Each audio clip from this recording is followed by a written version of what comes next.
दोस्तों स्वागत है आपका हमारे YouTube चैनल ऑल गणित में। तो मैं लेके आ गया हूं आप सब लोगों की भारी डिमांड पर मैथ के मोस्ट इंपॉर्टेंट टॉपिक भिन्न के जोड़ का एक विस्तार से वीडियो।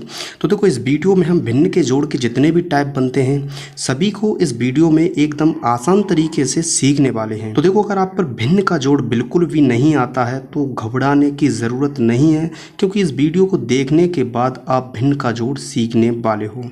क्योंकि इस वीडियो में सभी टाइप जो भिन्न के जोड़ की होती हैं इसमें हमने कवर की हैं। तो देखो भिन्न का जोड़ सीखने से पहले आपको ये पता होना चाहिए कि भिन्न किसे कहते हैं। तो देखो अगर कोई भी संख्या अगर आपको x बटे y के रूप में दी गई है तो वो एक भिन्न होती है। यानी कि x की जगह अगर हम 5 माने और y की जगह 2 माने, यानी कि संख्या 5 बटे 2 है, तो ये क्या है, ये एक भिन्न है।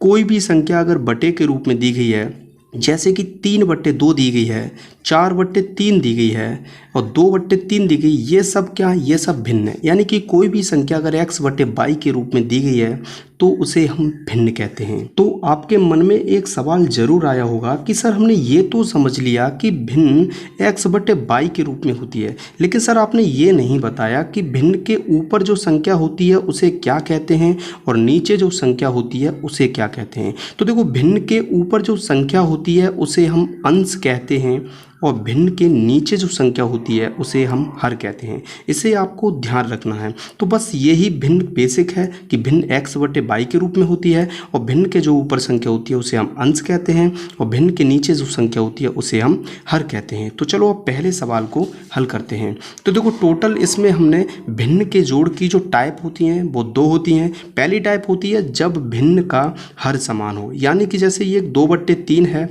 और प्लस 5 बटे 3 है, यानी कि इसके हर में भी 3 है और इसके हर में भी 3 है। जब इनके हर समान हो तब ये पहली टाइप बन जाती है।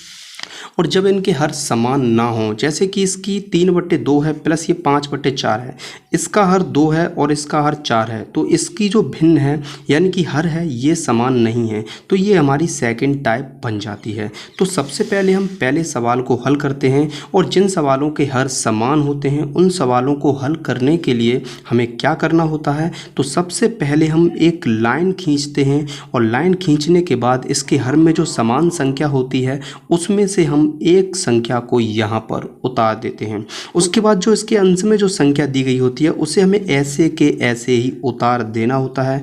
उसके बाद यहाँ पर जो साइन लगा हो प्लस का प्लस लगाते हैं। उसके बाद ये 5 है, इस 5 को लिख देते हैं। उसके बाद इन दोनों को जोड़ देते हैं। 2 और 5 कितने हुए, 7 और बटे 3, ये इसका आंसर हो गया। यानी कि जिस भिन्न के हर समान हो वो बहुत ही साधारण और सिंपल सवाल बन जाता है। चलो अब सेकंड टाइप पर चलते हैं जिसके भिन्न के हर समान ना हो। तो इस प्रकार के सवालों को हल करने के लिए सबसे पहले हमें क्या करना होता है कि इसके जो हर हैं, यानी कि इस भिन्न के जो हर हैं 3 बटे 2 और 5 बटे 4, इनका हमें एलसीएम लेना होता है। एलसीएम मतलब लासा लेना होगा। तो हम इसका लासा लेते हैं। तो देखो 2,4 का जब हम लासा लेंगे तो सबसे पहले इसे हम 2 से काटेंगे, तो 2 एकम 2 गुणा कॉमा लगाएंगे और 2 का 4 में जब भाग देंगे तो कितनी बार जाएगा, 2 बार। उसके बाद फिर 2 से काटेंगे तो ये 1 बार और ये 1 बार। तो इसका जो एलसीएम आया वो कितना आया, इन दोनों को आपस में गुणा कर देंगे तो कितना आया, 2 दूनी 4, ये इसका एलसीएम आया। अब क्या करेंगे, जो यानी कि एक लाइन खींचेंगे और ये जो एलसीएम आया 4 इसको इस लाइन के नीचे लिख देंगे। उसके बाद क्या करेंगे कि इस यानी कि ये पहली भिन्न है ना 3 बटे 2, इस भिन्न के हर को ऊपर लिखेंगे और एक गुणा का चिन्ह लगाएंगे और इस भिन्न के हर से इसके एलसीएम में भाग देंगे। तो एलसीएम कितना, 4 और इस भिन्न का हर कितना है, 2, तो इसमें हमें भाग देना। तो 2 का 4 में भाग देंगे तो 2 दूनी 4, कितनी बार गया, 2 बार। अब जितनी बार जो भाग गया उसका हमें इस भिन्न के अंश में यानी कि 3 में गुणा कर देना है। इतना करने के बाद यहाँ पर आपको प्लस लगाना है। उसके बाद इस 5 को लिख लेना है। उसके बाद गुणा का साइन लगाना है और फिर से वही करना है कि इस भिन्न के हर का जो एलसीएम लिया था उसमें हमें भाग देना है।